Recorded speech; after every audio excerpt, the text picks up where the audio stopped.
Hey, Mike, how often do you think this happens? A couple of officials seemingly looking to get Mike Evans to autograph their card or what have you. How often do you think this type of thing happens? Reportedly, the league is looking into this. I don't think, you know what, am I being naive to say I don't think it happens that often, particularly after losses? Like Mike Evans dropped a touchdown pass in a game in which the Tampa Bay Buccaneers scored 3 points. Most players aren't in the mood to go up to officials. But Mike Evans didn't seem shocked. But Charles, Mike Evans didn't seem shocked. That's why I venture to say it probably happens a lot. We just don't see it all the time. And it feeds, well, more than we think. And it feeds into the idea. I mean, officiating, as usual, is always under a lot of scrutiny. This year, especially when it comes to roughing the passer, it's like it feeds into the idea that the fix is in, that these guys, they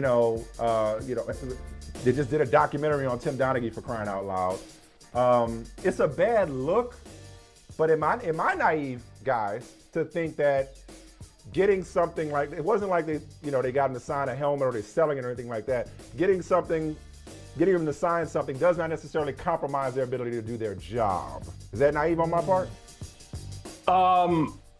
Let me answer it this way. So I reached out to a whole lot of people in front offices and coaching staffs, and I was like, is this unusual? Like, I've never seen a scenario like this. And the response I got was overwhelmingly, yeah, that particular scenario where you have officials who are literally kind of tracking someone down in the tunnel right after a game is definitely unusual. Now that said, I had a couple guys who basically said to me, like, does it happen? Yeah, somebody asked for an autograph for a kid. There are charitable events, like things like that. There are times where it does happen. Now in the tunnel like that, it's a little unusual. So my question was, like, am I overreacting here? Is this a big deal? Like, is this like an integrity issue? And the response I got was, it's a bad look. Like, it shouldn't be happening. It's a bad look from an optics standpoint. It feeds into the narrative. Yeah, that's exactly. It feeds very much into a fan narrative. It does not help that this is a player on Tom Brady's team, of all things, because he always seems to be at the center of officiating controversies with fans. But overall, the sense I got was sort of an eye roll from most people in the NFL that are part of coaching staffs or front offices going, yeah, not a great look, but at the end of the day, do they buy into this, any conspiratorial aspect?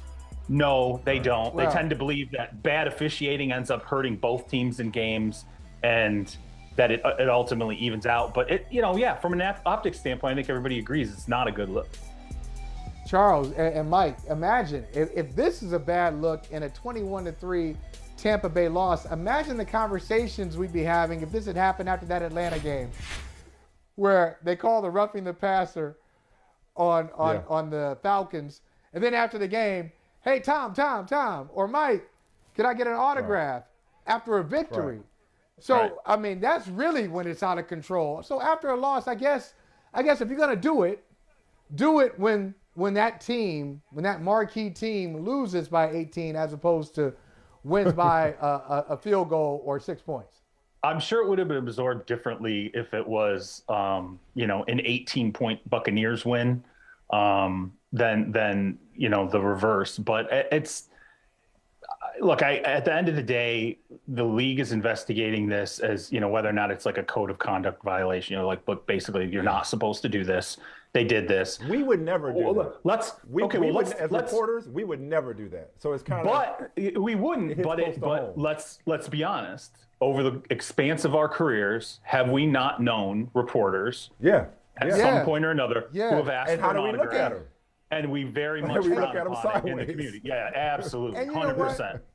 And I'm going to say to you two great reporters, sometimes I wish I didn't have integrity. Okay, I'm going to slap myself. But think about this. When I first started covering the NBA, Jordan was still in the league. Yeah, I see Michael Jordan, Kobe Bryant, Shaq, Charles Barkley. I mean, I've seen so many great players, but it never crossed my mind Why not? But you know Why what? didn't I go up to Michael Jordan and be like, hey, Mike, But you know I got what? these J's. Why don't you sign? Mike. But Mike, and listen, I've spent, and I didn't cover Michael Jordan, but I've spent time socially with Michael Jordan. Rest in peace to the great Bill Russell. Wasn't it Russell who said a little bit of a brag? He would never. Let's just go ahead and roll that brag out like nothing. I was spent social time with Michael Jordan. No, but I'm saying the larger point. So I think Bill Russell, right, Mike, was like he would never sign an autograph, but he would have a conversation with somebody. Yeah, I'd rather have a conversation. I'd rather shake your hand. Was his point? Or nowadays, people do pictures. In the interest of full transparency, not to be hypocritical, I've taken pictures with guys that I cover. Is that a conflict of interest, Charles? Well, okay. So I will say this: the thing about autographs is there's an element of monetary value. We all know people sell autographs, right? It does. Yeah. It happens. Yeah. And so to me, I think there is far and away a clear connection between, actual monetary value when it comes to autographs. If you're taking a picture with someone, there's no real, there's not like monetary value. Maybe there's value in Q rating, which is probably what Michael Smith is always looking for. Hey, what was that? What was that? What was that? Oh my God, from Charles? But I expect it from the other side of the screen, not from Chuck. In my entire life, I've asked for a photo with one athlete ever, Michael Smith. You know this, Muhammad Ali. And I'm like, it was the one moment in my life where I'm like, I don't care. Like, it's Muhammad Ali. Like, this is a moment. That's what Mike was just saying. It's a moment. I want to remember Michael forever. Jordan, Yeah. Yeah. I mean, look, but again, let's go back though to this situation.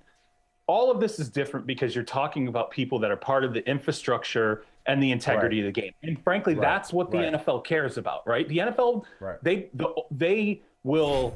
Yeah, we don't directly influence the outcome of the game. Yes, they do not. There's a reason why Calvin Ridley, let's go back to this. There's a reason why Calvin Ridley was suspended for a calendar year, and Deshaun Watson was suspended for less than a full NFL season schedule. They do not play when it comes to integrity of the game. We're in a post gambling acceptance world in the NFL, and there is no bigger thing than looking at officials and wondering about officiating. So when you have a situation like this that happens, they take this very seriously. No, absolutely. So listen, man, I'm gonna just kind of just open your notebook here. Matt Ryan gets benched today. We're not that far removed from Matt Rule's removal as Carolina head coach. Nathaniel Hackett's seat continues to get hotter. The trade deadline is getting closer. Right. What other fallout is on the horizon? Broad questions, 32 teams I know, but what comes top of mind, whether it's a coach, whether it's a benching, whether it's a fire sale, or people getting traded off, whatever you think may be coming down the pipe. Well, okay, first off, let's talk about the coaching front. I think that when you talk to people in Denver, do they believe in Nathaniel Hackett? Whether it's popular or not, the reality is inside the building, people inside the building still believe in him, okay? What I think has to be nerve-wracking there is that you have an ownership group that was not part of the hiring process. Remember, he was hired prior to ownership changing hands. And if there's anything I have learned in 20 years, fans fire coaches all the time. They absolutely do. If you reach a level of apathy in which people, A, aren't showing up, and B, are leaving in the middle of a game that's still the contest is yet to be decided, or worse yet, at the start of an overtime. After they have counted down the play clock previously. Yes. Again. And so when fan apathy sets in to the point where it's not just on the radio anymore, it's now in the stands. It's people just not showing up. They're booing. They're not showing up. They're walking out.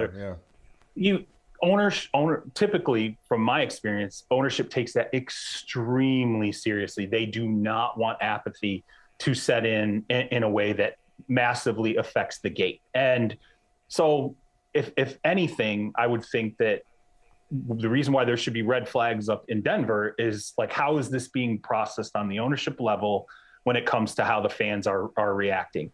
I am not a proponent in any way, shape, or form ever of a coach being fired either in the middle of their first season or after one season. I really truly believe if you felt that convicted to hire someone, they should be able to last more than 1 year, and you should see it through. That said, again, I would be worried a little bit if I'm in Denver about how fans are reacting to that. So that's the ownership end of it. I would say we're coming up on the trade deadline.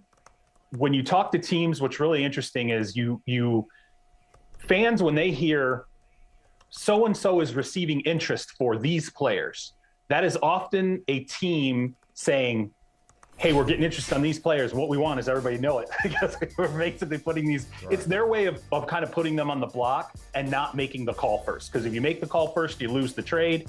Instead, you just leak it out. You let people know we're taking calls on these players. If you're interested, come asking us. So when you hear that, process it as guys being available. One name I will say that's really interesting to me is Robert Quinn, the edge rusher with the Chicago Bears.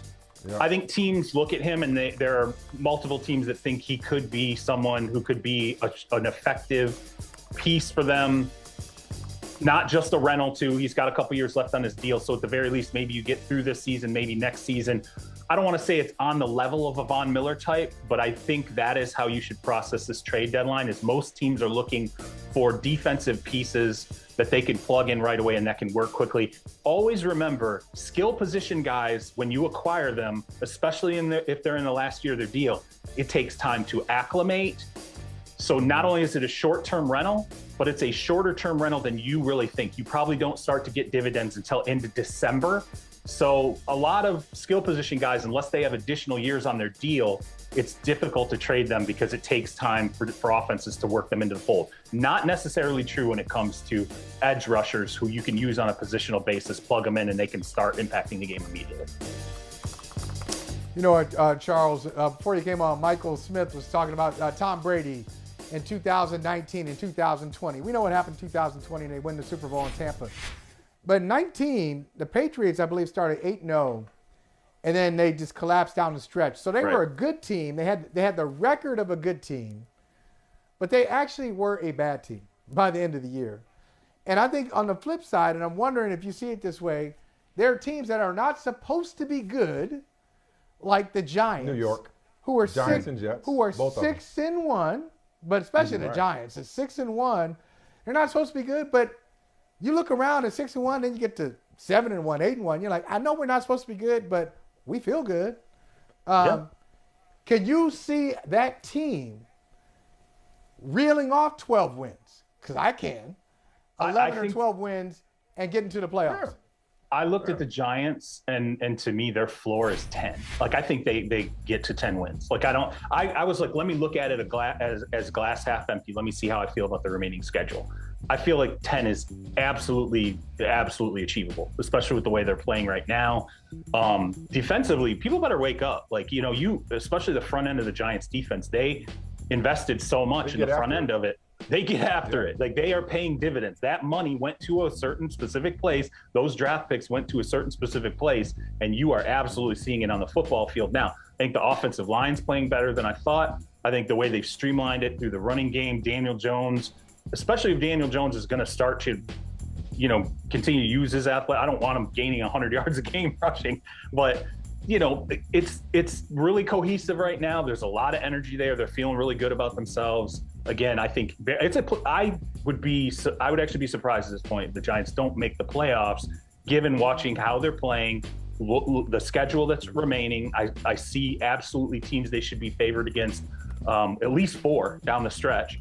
And, I just think Seattle, if they win in Seattle, I think a lot of people, but Seattle's got enough people's respect for if the Giants win at Seattle, for that to gain the Giants more respect than their I mean, 6-1, you can't deny 6-1.